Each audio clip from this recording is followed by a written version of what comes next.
ఇక మనము కుంభరాశిలోకి గనుక మనం ప్రవేశించినట్టయితే ఈ జూన్ నెలలో కుంభరాశి వారికి దేహ జాడ్యము, ఎప్పుడు పడుకొని ఉండడము, అలసత్వం అంటారు.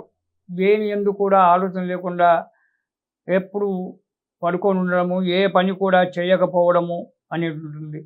ఆ దేహ జాడ్యమే కాకుండా మనోవిచారము. ఎవరైనా స్నేహితులు గానీ, తల్లిదండ్రులు గానీ, ఎవరైనా గానీ, భార్యాబిడ్డలే గానీ, ఈ పని చేయమని చెప్పినా గూడా చెయ్యకుండా మనోవిచారంతో పడుకొనుంటారు. మనోవిచారంతో పడుకుంటే కార్యాలు నెరవేరేవి కదా! కార్యం నెరవేరాలంటే లేచి మనం ప్రయత్నం చేయాలి. కాబట్టి దేహదార్ఢ్యం ఉండడం వల్ల ఇబ్బందులు ఏర్పడుతుంది. ఎప్పుడూ నీరసంగా ఉండడము, నాకేదో అనుకూలంగా లేదు, పడుకుంటానని పడుకోవడము, ఏ కార్యానికి కూడా ముందుకు అడుగేయకపోవడం జరుగుతుంటుంది. చంచల బుద్ధి ఏర్పడుతుంది. ఒకదాని యందు స్థిరమైన బుద్ధి ఉండదు. చంచల బుద్ధి ఏర్పడుతుంది వీరికి, ఈ కుంభరాశి వారికి. కొంత ధన నష్టము, తాను ఎక్కడా వెళ్ళకుండా ఏ కార్యక్రమం చేయకుండా ఉండడం వల్ల డబ్బు నష్టపోవడం జరుగుతూ ఉంటుంది.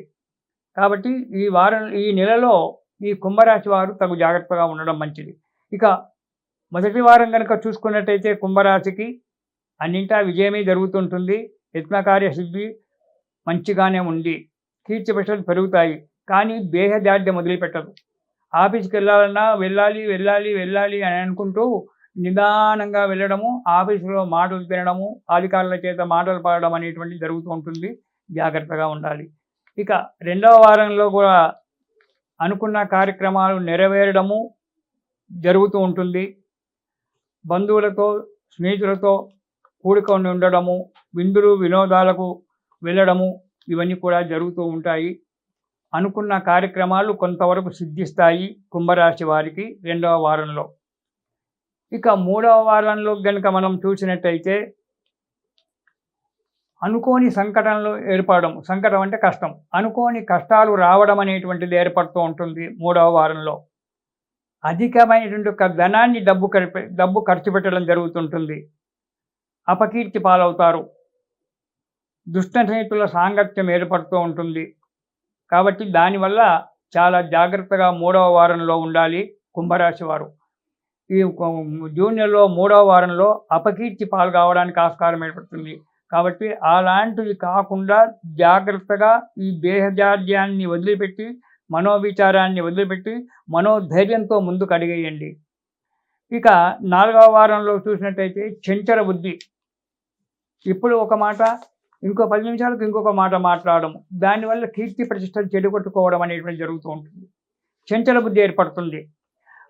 ఆ చంచల బుద్ధి వల్ల అపకీర్తి. వీడొక అంటే ఏమంటారు, ఇప్పుడు ఒక మాట, ఇంకో 10 నిమిషాలకు ఇంకొక మాట మాట్లాడితే వీనికి స్థిరత్వమే లేదురా, వీడి మాట ఏం వినాలి అని చెప్పి వచ్చిన జనాలు దూరంగా పోవడం అనేటువంటి జరుగుతూ ఉంటుంది. భయంగా ఉండడము, అనారోగ్యము ఏర్పడుతుంటుంది.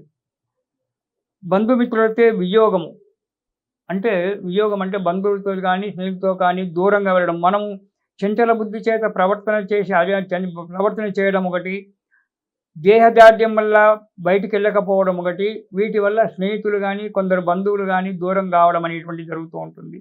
ఇవే వియోగం అంటారు. కాబట్టి తగు జాగ్రత్తగా ఉండండి. ఎప్పుడు వీరు లలితా సహస్రనామ పారాయణం చేస్తూ ఉండండి. దానివల్ల మనోల్లాసం కలిగి అనుకున్న కార్యక్రమాలు నెరవేరి ఈ దేహదార్ఢ్యం అనేటువంటిది వదిలిపోయి ఉంటుంది. ఈ లలితా సహస్రనామాలు చదువుతూ సుఖంగా జీవితాన్ని గడుపుతూ ఉండండి జూన్ నెలలో. ఇది శుభం.